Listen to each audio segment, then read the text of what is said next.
যদি আবার ক্যাম্প নুর আলোয় 10 নম্বর জার্সিটা দৌড়ায়, যদি আবারও বাম্পা থেকে বেরিয়ে আসে সেই বাঁকানো শট, আর গ্যালারি একসাথে চিৎকার করে ওঠে মেসি মেসি বজ্রধ্বনিতে। বার্সেলোনার ইতিহাসের সঙ্গে যেন আষ্টে পৃষ্ঠে জড়িয়ে আছে সেই এক নাম, লিওনেল আন্দ্রেস মেসি। গোলের পর গোল, ট্রফির পর ট্রফি, লাল নীল জার্সিতে তিনি লিখেছেন এক সোনালী সাম্রাজ্যের গল্প।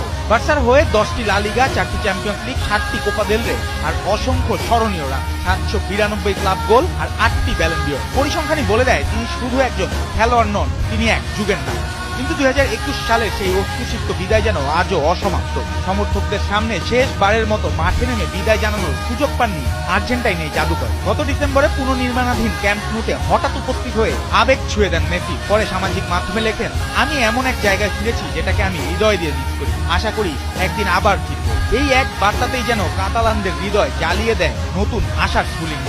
আর সেই আশাকে নির্বাচনী প্রতিশ্রুতিতে রূপ দিলেন প্রেসিডেন্ট প্রার্থী মার্ক সিরিয়া। শহরের ব্যস্ততম মোড়ে 24x18 মিটারের বিশাল ব্যানার, মেসির হাতে বার্তার জার্সি আর বার্তা ফেরার টাইম।